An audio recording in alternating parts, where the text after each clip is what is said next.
This is your video for Lesson 102, Critical Region Hypothesis Testing. In case you're looking for Lessons 101 or 100, they weren't necessary because the skills were already covered in Lesson 99. Now, let's go over some of the notes real quick. This will be a fast video, so don't worry about investing too much time. Now, a confidence level, which is typically 95%, is a measurement of how sure we can be that a randomly chosen value falls in a given range. That range is called a confidence interval. The idea is this, that natural variation happens, right? A natural process, a natural measurement, for instance, like rolling dice. This is an example from the beginning of class. When I roll dice, this is what I got when I rolled an orange die 10 times, and I divided by 10, so added all these up, divide them by 10, found the average. The average is 4.6. When I rolled a green die 10 times, these are the results that I got. I added them all up, I divided by 10, and I found the mean to be 3.5. So does this mean that orange die have a higher average roll than green die? Well, no, that doesn't make any sense. Logically, I think we know that these two dice are likely equal. The only thing is that just chance, randomness, gave us some higher values with the orange one, and we got a little less lucky with the green one. So our mean ended up smaller. So if random variation happens in something as simple as rolling dice, variation is going to happen in any study that we do. If we're picking people to measure height, or we're testing athletes for run speed, etc., etc. It doesn't matter what we're studying. The idea is that randomness is going to happen. Sometimes we will just accidentally get a high or a low value. And because of that, we can't be sure that things are exactly equal, so we have to come up with a range that defines normal. Now, normal or usual values are within the confidence interval. Abnormal or unusual values are outside of it. So now here's the curve for the first scenario on the sheet. In a New York City high school, a survey revealed the mean amount of cola consumed each week was 12 bottles, and the standard deviation was 2.8 bottles. So if I'm looking at this curve here, 12 plus 2.8 is 14.8, plus 2.8 is 17.6, plus 2.8 is 20.4, and we use subtraction to go the other way. Now, here's what the intervals are that you should know by now. You should know that from here to here contains 68% approximately of all the values. That being said, you should know that from here to here contains 95% of the values. All right, so that this whole region from here to here is 95% of the data. So 95% of the data is from 6.4 to 17.6. I didn't want to erase that. Now, if we go out one more, from 3.6 to 20.4, this region here, from one side all the way to the other, from 3 to 3, this contains 99.7% of all the data. So since we're usually talking about 95%, our 95% confidence interval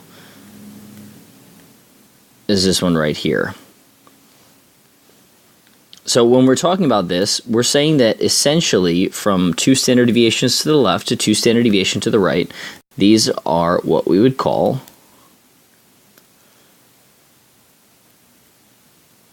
the normal values.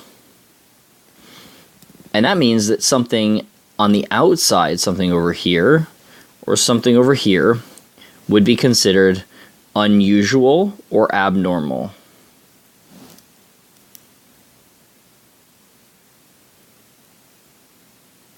It's getting values out here that makes us suspicious that our sample is not really representative of the population. Okay, so if I'm answering the first couple questions in the sheet, just to give you an idea of how you use this information,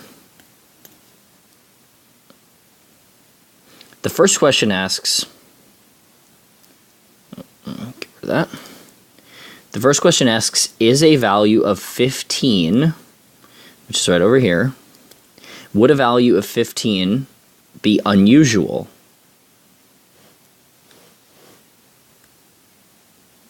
Well, 15 falls within the normal range, so 15 is not unusual. Now, what question number is that? 3.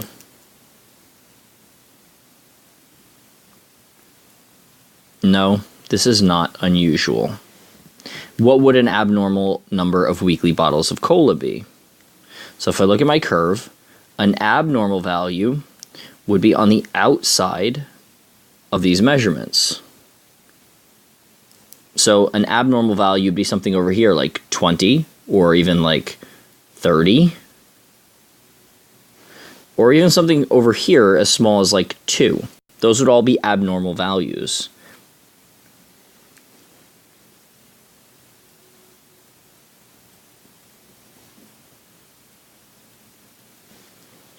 How many bottles of cola per week will approximately 68.2% of the students drink? Well, that range is this one from here to here, from 9.2 to 14.8. That contains about 68%, or 68.2%. So 9.2 to 14.8.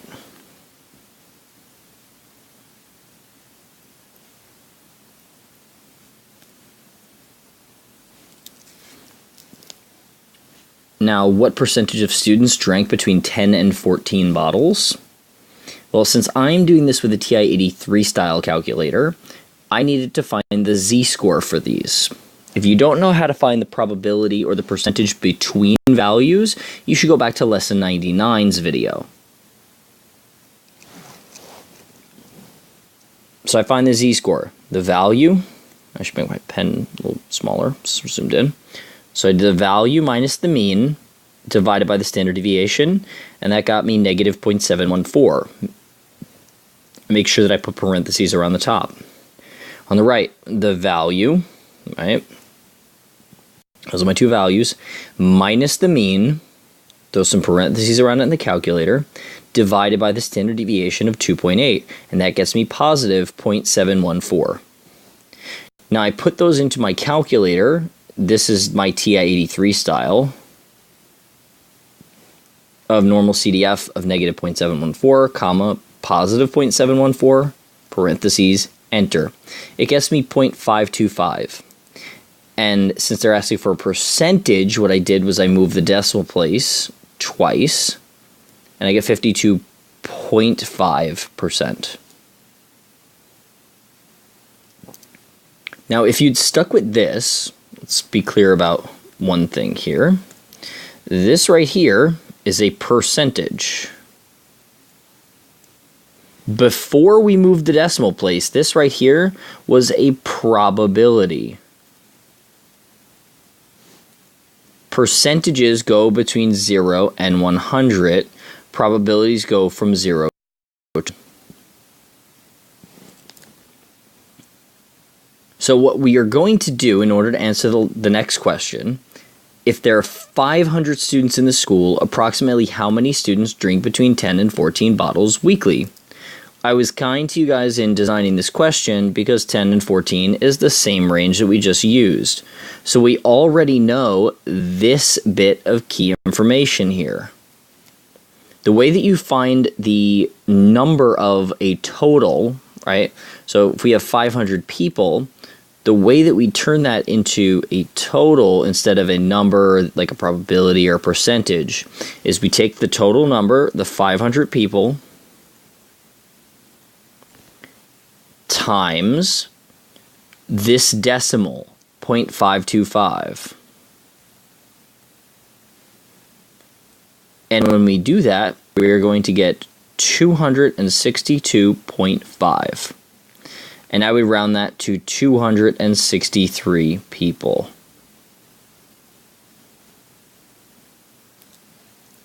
Okay? If you have any issues with the logistics of finding percentages between, like I know for instance these are a couple in your homework,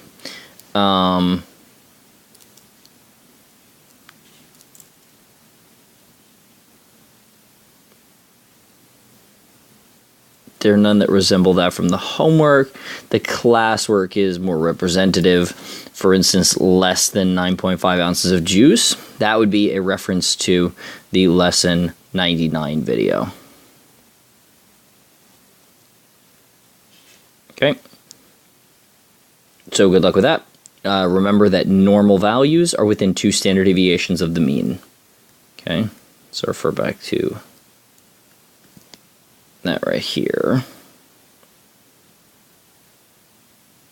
Just to leave you with a visual that emphasizes the point. From 2 over to 2 over, this is what we call the normal values. Okay, so good luck with that homework. See you in class.